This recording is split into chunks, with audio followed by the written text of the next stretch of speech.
যে এই সময় আমাদের স্কুলগামী ছেলে মেয়ে, এটা লাখ লাখ না কোটি কোটি ছেলে মেয়ে, তাদেরকে ঈমান ইসলাম থেকে একেবারে বিচ্ছিন্ন করে ফেলার যে নানা রকমের ষড়যন্ত্র চক্রান্ত, এই ষড়যন্ত্র চক্রান্তের মোকাবেলায় আমাদের সাধ্য অনুযায়ী তাদের ঈমান ইসলাম হেফাজতের জন্য পদক্ষেপ গ্রহণ করা, এটা এই সময়ের সবচেয়ে গুরুত্বপূর্ণ জিম্মাদারি।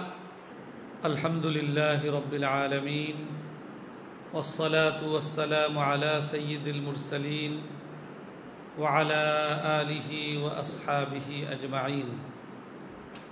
আম্মা বা'দ, ফাআউযু বিল্লাহি মিনাশ শাইতানির রাজীম। বিসমিল্লাহির রহমানির রহিম। ওয়াল্লাযীনা জাহাদু ফীনা লানাহদিয়ান্নাহুম সুবুলানা ওয়া ইন্নাল্লাহা লামাআল মুহসিনিন। وقال تعالى وأن ليس للإنسان إلا ما سعى. وقال رسول الله صلى الله عليه وسلم إن بني إسرائيل كانت تسوسهم الأنبياء كلما هلك نبي خلفه آخر ولا نبي بعدي. وقال عليه الصلاة والسلام العلماء ورثة الأنبياء أو كما قال عليه الصلاة والسلام. الحمد لله, আফটার স্কুল মাকতাব বোর্ড বাংলাদেশ কর্তৃক অনুমোদিত দারুল আরকাম ইনস্টিটিউটের তত্ত্বাবধানে মারকাজুন নাহদার ব্যবস্থাপনায় আফটার স্কুল মাকতাব প্রশিক্ষণ এর প্রায় আমরা এই প্রশিক্ষণের সমাপনী লগ্নে আমরা উপনীত। আজকের পরে আর একদিন আগামীকাল বাদ জোহর সমাপনী অনুষ্ঠানের মধ্য দিয়ে এই প্রশিক্ষণের সমাপ্তি হবে। আমরা মাদ্রাসায় পড়লাম, মাদ্রাসায় পড়ালাম, মসজিদ আবাদ রাখলাম, মসজিদের জিম্মাদারি পালন করলাম। অবশ্যই এগুলো অত্যন্ত গুরুত্বপূর্ণ এবং এটা আমাদের মূল ক্ষেত্র জায়গা কাজের, কারণ ওটা হইল দুর্গ। দুর্গ হাতছাড়া হইলে নতুনভাবে সমস্যায় থেকে নিজেকে হেফাজত করে আবার নতুন শক্তি নিয়ে শত্রুর উপরে আক্রমণ করার আর কোনো সুযোগই থাকে না। এই জন্য এক নম্বর জিনিস তো ওইটা আছে, ওটা আমাদের দুর্গ, ওটার হেফাজত করতেই হবে। এই জন্য ওলামায়ে কেরামের মসজিদ মাদ্রাসা এটা মূল কেন্দ্র এবং মূল দুর্গ।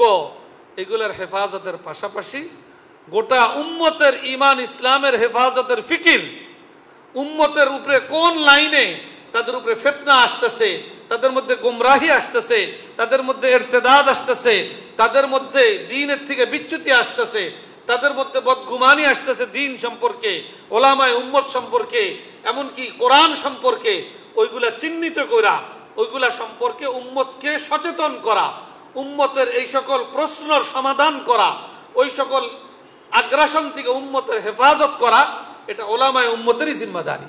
সচেতন ওলামায়ে কেরাম ফিকির করছেন।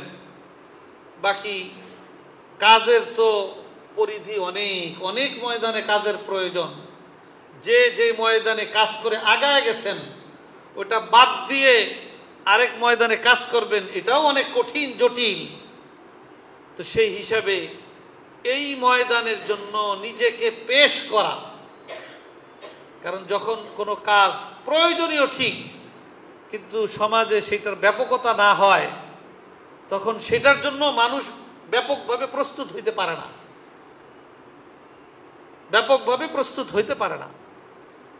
তো ওই রকম সময়ে সময়ের প্রয়োজনীয় কাজের জন্য নিজেকে পেশ করতে পারা, নিজে তার জন্য প্রস্তুত হতে পারা, এটা তাদের জন্য মহা সৌভাগ্যের বিষয়।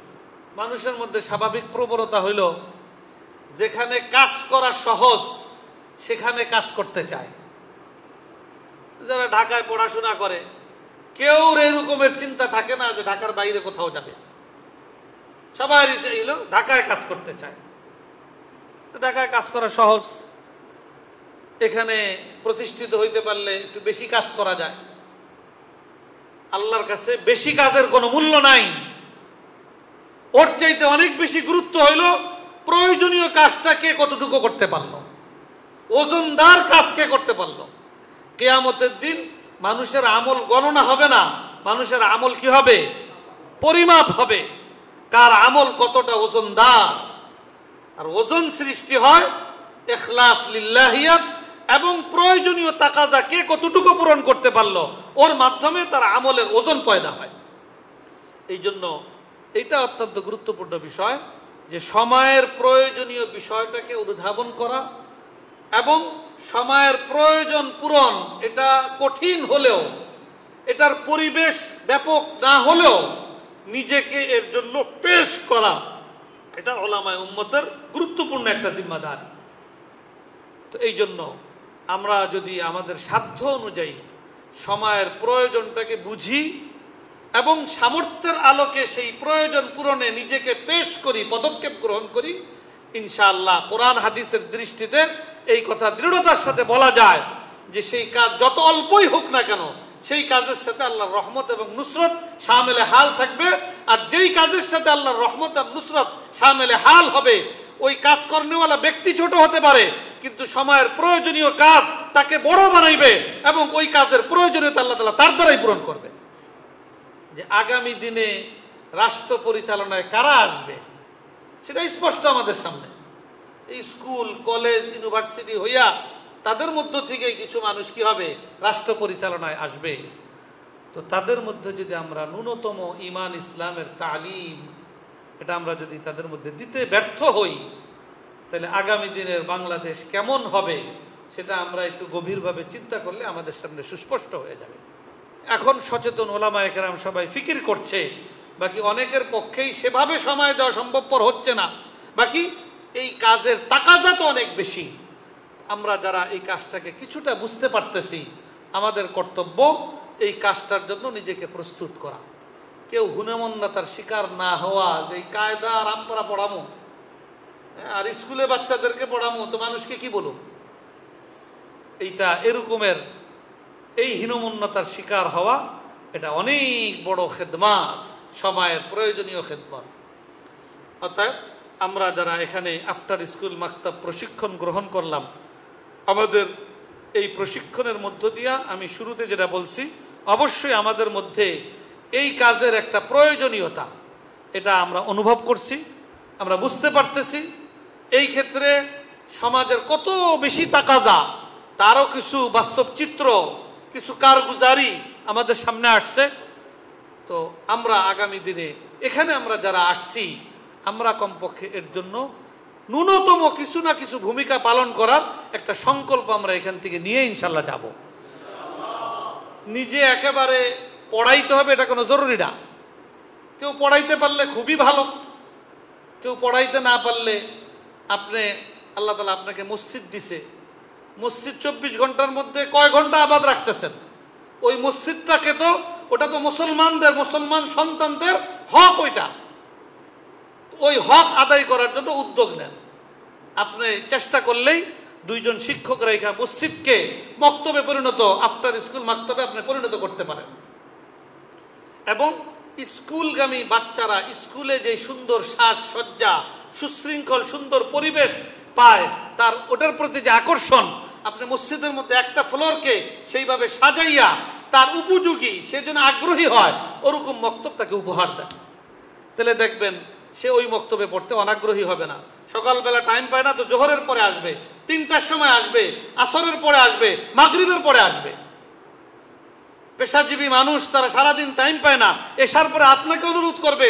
আপনি যদি কিছুদিন এরকমভাবে একটা পরিবেশ তৈরি করতে পারেন তখন দেখবেন আপনি ফুরসত পাবেন না দায়িত্ব পালন করা। এই জন্য আমরা নিজে পড়াই অথবা এই ধরনের মক্তব প্রতিষ্ঠার উদ্যোগ নেই। নিজে উদ্যোগ না নিতে পারলে আমার আশপাশে যারা আছে তাদেরকে উদ্বুদ্ধ করি। এইভাবে আমাদের প্রত্যেকেরই এই ময়দানে ভূমিকা পালন করার একটা সংকল্প আমরা এখান থেকে যদি গ্রহণ করতে পারি, তাহলে আমি মনে করি আমাদের এই প্রশিক্ষণ এটা কামিয়াব হবে।